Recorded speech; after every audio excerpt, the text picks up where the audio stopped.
Pessoal, a maior derrota da história para Lula pode estar mais próxima do que nunca. E o que temos aqui, o que vamos revelar aqui nesse vídeo é de deixar qualquer um de queixo caído.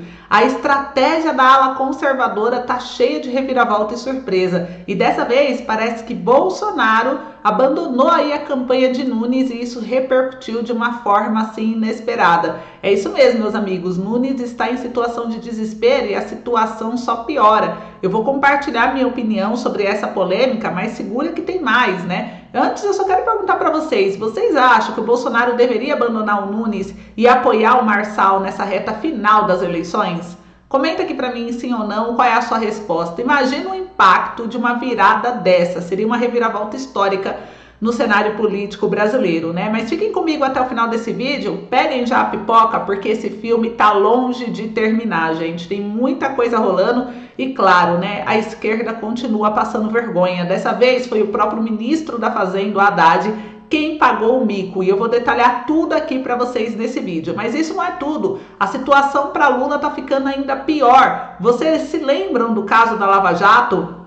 Uma reviravolta surpreendente essa semana, né, nesse escândalo, trouxe uma perda significativa aí pro Lula. E parece que ele não gostou nada disso. A justiça decidiu contra ele e Lula parece estar mais irritado do que nunca e por causa dessa decisão, né, que não veio dos seus aliados no STF, mas da própria justiça. A podridão do governo Lula está sendo revelada cada vez mais e com essas aqui revelações, essas novas revelações, fica difícil para ele centralizar todo o poder que desejar. Eu vou mostrar para vocês, a maré tá virando e a ala conservadora tá preparada aí, inclusive, para dar uma reviravolta nessa eleição, gente. O jogo político tá pegando fogo e você não vai querer perder nenhum detalhe, então fique ligado porque as surpresas estão apenas começando. Antes, eu quero só reforçar quem ainda não é inscrito, se inscreva no canal, ative o sininho de notificação, compartilha bastante e se inscreva no outro canal que eu criei, porque o YouTube está limitando a entrega dos vídeos e você corre o risco de, se você ficar só inscrito aqui, de não receber o conteúdo quando eu postar. Por isso é importante você se inscrever no outro, porque se o YouTube não corrigir, né, essa métrica aqui da plataforma, a gente vai ter que parar de postar o vídeo aqui, você não vai querer perder. Também siga a gente lá no Insta, porque eu criei um Insta do zero só para poder trazer as informações aí que estão ocorrendo sem manipulação da mídia. Aqui você sabe toda a verdade, então se inscreve, vem comigo e bora lá. Já vamos começar com essa primeira informação aí do Bolsonaro. Ana, o que aconteceu, né, do Bolsonaro e tal? Ó, saiu no jornal Metrópolis pelo colunista Guilherme Amado sobre Bolsonaro não decide gravar programa de Ricardo Nunes no primeiro turno. E isso repercutiu assim de uma forma bombástica, né? Eu coloquei aqui em tela para vocês verem, mas olha só, a promessa é que a gravação de Bolsonaro com Nunes ocorra somente no segundo turno se o candidato à reeleição avançar no dia 6 de outubro. Parece que o jogo virou aí, gente, repercutiu, hein? Na Band e com o Jair Bolsonaro em 20 minutos, tudo pode mudar, mas salvo alguma novidade, a decisão atual do ex-presidente é não gravar nesse primeiro turno um depoimento pedindo votos para Ricardo Nunes. Então, vocês perceberam aí, o Jair Bolsonaro ele decidiu que não irá gravar um vídeo pedindo voto para o Ricardo Nunes nesse primeiro turno. A promessa é que só ocorrerá esse vídeo caso exista o segundo turno, tá? E mesmo assim, né, provavelmente se for entre o Guilherme Boulos e ele. Então, gente, teve uma reviravolta aí, né? Tudo indica aí que o Bolsonaro poderá se afastar ainda mais dessa campanha com o Nunes. E isso repercutiu de uma forma que, inclusive, saiu aqui no jornal O Globo, gente, só mostrar aqui para vocês aqui na janela, os apelos para Bolsonaro aumentar o tom contra Marçal na reta final da campanha. Nunes se desespera com essa atitude de não ter o apoio, o vídeo gravado e com receio dessa reviravolta na reta final, ainda mais sem o vídeo do Bolsonaro, né? Os aliados e integrantes da campanha do Ricardo Nunes têm insistido para que Jair Bolsonaro se engaje numa desconstrução do Pablo Marçal. O pedido, inclusive, foi levado a filhos do ex-presidente, com o objetivo de que eles convençam o pai a fazer críticas mais contundentes sobre o candidato do PRTB. O cenário visto como ideal por aliados de Nunes seriam falas de Bolsonaro sobre episódios de violência envolvendo aí o Pablo Marçal e sua equipe, acompanhadas das análises de que ele não teria equilíbrio para ser o prefeito de São Paulo. E a trajetória do Bolsonaro, como se sabe, é marcada por vários momentos aí, né, intensos, e que muitos comparam ele, inclusive, ao Marçal. Só que aí, gente, eu vou trazer minha opinião a respeito desse assunto aqui. Eu quero ver se vocês concordam. Essa recente pressão do Centrão para que Bolsonaro aumente o tom contra Marçal na reta final da campanha é, no mínimo, para mim, contraditório e revela a fragilidade da estratégia adotada. Vamos ser francos, né? Nunes não é representante da direita, ele é centrão, ele também está envolvido em vários escândalos e o apoio do Bolsonaro foi puramente estratégico devido à falta de um nome forte da direita, da ala conservadora, para concorrer aí à cidade de São Paulo. São Paulo é uma potência política e econômica e as estratégias para governar precisam ser inteligentes, mas querer que Bolsonaro ataque um candidato claramente alinhado aí aos valores conservadores, né, como o Marçal vem defendendo, seria, para defender o centro, seria um erro, na minha opinião, que não agradaria uma grande parte da base conservadora. A realidade é que os eleitores da ala conservadora, eles não se parecem representados por candidatos centristas e forçar um ataque entre Bolsonaro e Marçal apenas dividirá ainda mais o eleitorado e isso seria bem ruim para a ala conservadora. É óbvio que nessa eleição a decisão de apoiar Nunes foi motivada pela falta de opções, essa é a minha opinião. Mas isso não justifica a necessidade de atacar alguém que possa representar os ideais conservadores. Uma base conservadora quer coerência e alinhamento com seus princípios e não vê Bolsonaro defendendo o centrão a qualquer custo. O ideal seria mesmo, na minha opinião, o Bolsonaro manter uma postura mais neutra, deixando o povo decidir o que é melhor para São Paulo e focando em reorganizar suas estratégias de forma mais consistente. Forçar um debate entre dois candidatos que deveriam estar do mesmo lado é arriscado, gente. Ao invés de buscar destruir Marçal, que tem apoio de muitos conservadores, a campanha do Bolsonaro deveria estar preocupada em oferecer um plano político que realmente fortaleça a ala conservadora no país e não apoie candidatos por pura conveniência. E, na minha opinião, o que muitos não estão percebendo e que a mídia nunca vai trazer é que há sim uma estratégia maior por trás desse cenário. Eu acredito que o Marçal e o Bolsonaro estão, de certa forma, conversando e se alinhando para algo mais sólido no futuro. O que vemos na campanha atual pode ser apenas uma fase temporária, pois Marçal já insinuou várias vezes que seu relacionamento com o ex-presidente Jair Bolsonaro vai melhorar após as eleições. Percebam que ele vem trazendo essa narrativa, com muito mais frequência. Isso nos leva a crer que eles podem estar elaborando um plano de união estratégica. Portanto, em vez de Bolsonaro atacar Marçal a pedido do Centrão, o mais sensato seria ele manter uma postura mais neutra, na minha opinião, permitindo que os conservadores escolhessem livremente e, ao fazer isso, ele pode evitar um desgaste negativo com sua base de apoio e, ao mesmo tempo, abrir o caminho para um alinhamento com Marçal, quem sabe, aí no futuro. Então, essa união poderia fortalecer a ala conservadora de uma forma talvez mais inteligente, mais coesa, principalmente se o objetivo fosse reorganizar uma força conservadora em São Paulo e no Brasil a longo prazo. Então, eu acho que essa estratégia de Centrão não vai rolar, tanto que Bolsonaro decidiu não gravar vídeo, segundo aqui a mídia, pedindo voto para o Nunes. O que vocês acharam, hein? Polêmico, né? Agora, gente, eu vou trazer uma outra informação aqui para vocês, que é uma vergonha aí que a esquerda continua passando, e que eu quero saber a sua opinião em relação a isso, tá? Olha só o que saiu aqui no jornal.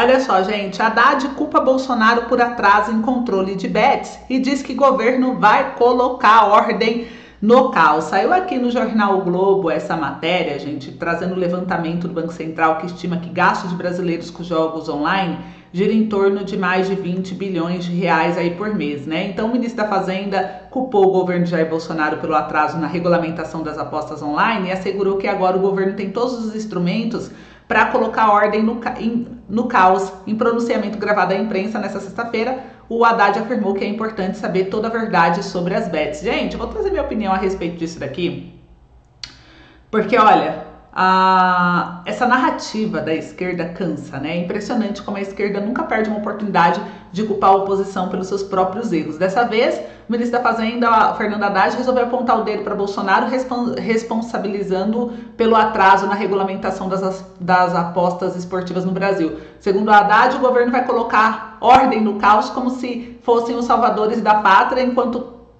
toda a culpa aí do descontrole atual seria de quem? Do governo anterior, né? Essa narrativa é repetitiva, é cansativa, porque sempre que algo dá errado, a culpa é da oposição. Mas quando algo positivo acontece, aí sim é mérito exclusivamente da esquerda. Eles tentam reescrever a história constantemente, manipulando fatos para se eximirem de qualquer responsabilidade. O Haddad e o governo Lula quer convencer a todos que herdaram um cenário de caos total, quando na verdade a inércia e a falta de ação provém do próprio governo atual. O tempo que eles levam jogando culpa nos outros poderia ser muito bem usado para implementar soluções reais. A verdade é que a esquerda está sempre pronta para se apossar de qualquer conquista, mas nunca assumir seus fracassos, nunca se responsabilizar. Colocar a culpa no governo anterior é desculpa perfeita para evitar lidar com a sua própria incapacidade de governar com eficiência. É fácil assumir a responsabilidade em Bolsonaro e seus apoiadores, mas o que o Brasil precisa é de ações concretas, não de acusações vazias, até mesmo porque não fala que o Bolsonaro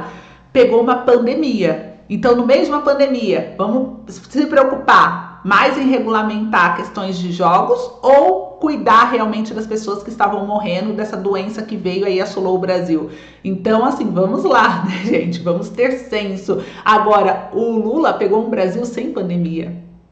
E por que então no primeiro ano de governo ele já não arrumou isso? Já que é tão importante, né? Agora no final do segundo ano vem com essas historinhas. Ah, me poupe, né? E sem pandemia. Então é a minha opinião, quero saber de vocês, tá? Um outro assunto agora aqui, gente, pra gente também trazer para vocês. E só ainda concluindo essa história aí da crítica da esquerda com a oposição, a gente tem que ressaltar, né, que o Bolsonaro combateu uma pandemia, e que eu acho que esse governo do Lula não teria essa capacidade, mas assim, desemprego em baixa, saiu a matéria dizendo que o desemprego tá em baixa e tal, o governo falou que isso não é sorte, que isso é trabalho duro, mas o desemprego não veio por causa disso, veio já de ações anteriores, mas tudo bem. Aí, quanto às queimadas, Marina falava que a culpa era do Bolsonaro, mas agora que é na gestão do Lula que piorou muito essa situação, não, a culpa é do povo, a culpa é do pássaro voador que sai levando, queimando tudo. A culpa nunca é do governo, né? Agora, as bets, ao descontrole no orçamento, ele terceiriza a culpa também. Então, a gente percebe essa narrativa que já deu, né? Já deu. Vamos mudar o disco aí, né, esquerda? Gente, olha só. Para encerrar o nosso boletim hoje, eu vou compartilhar com vocês aqui essa notícia que saiu na Folha de São Paulo, que trata aqui a respeito, olha só, do ministro que anulou as condenações de Léo Pinheiro, que foi o principal delator de Lula.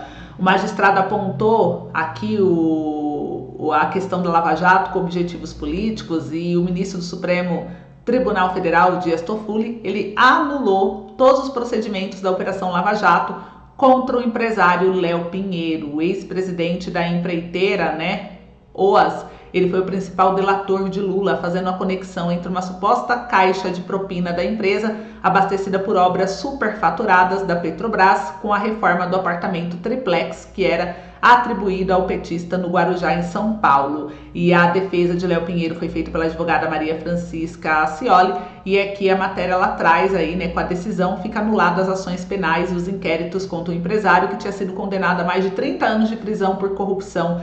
A delação de Léo Pinheiro não foi inutilizada, mas as condenações de Lula baseadas nela já haviam sido consideradas nulas pelo STF, que considerou o juiz Sérgio Moro parcial na conduta do caso. E o Toffoli anulou os atos contra o empreiteiro baseado nas mensagens da Operação Spoofing, que mostraram um suposto concluio entre os procuradores da Operação Lava Jato e Moro. Tal concluio e parcialidade demonstram a não mais poder que houve uma verdadeira conspiração com objetivos políticos, diz ele. Então, assim, a gente traz aqui isso, que é uma Nova derrota, de uma certa forma, não só para o Brasil, mas também para o Lula. Por quê, gente? Essa anulação das condenações de Léo Pinheiro, principal delator de Lula, é um verdadeiro tapa na cara do Luiz Inácio Lula da Silva, que sempre tentou controlar o judiciário, e ele deve estar engolindo seco essa decisão. Dizer que ele se deu bem com a soltura de alguém que ele considera traidor seria engenhosidade. Na verdade, se expõe ainda mais à podridão do jogo do poder que ele tenta manipular. Lula não queria ver Léo Pinheiro com certeza solto, afinal esse homem foi o responsável por entregar os detalhes mais sujos do esquema de corrupção que envolveu esse senhor, né? O fato do próprio Toffoli anular as condenações de um traidor de Lula revela que, por mais que ele tente, a justiça não está completamente sob seu controle. Isso mostra que as engrenagens do judiciário ainda podem escapar das mãos aí do petista, e quem sabe o que mais pode vir à tona com essa decisão, né? Lula achou que tinha tudo sob controle, mas essa reviravolta provou também o contrário, e mais, fica claro que o jogo do poder no Brasil está longe de ser resolvido. Se Léo Pinheiro também está solto, é porque ainda há algo por vir. Quem sabe se Lula será o próximo a cair na própria armadilha que tentou montar. O fato é, por mais que tente centralizar o poder, Lula não conseguiu fechar todas as portas da justiça. Isso pode ser o início de uma nova tempestade para ele mesmo. Comenta aí o que vocês acharam. Esse foi o boletim de hoje. Eu espero que vocês tenham gostado. Comente aí sua opinião. Obrigada por tudo. Um beijo e até o próximo vídeo.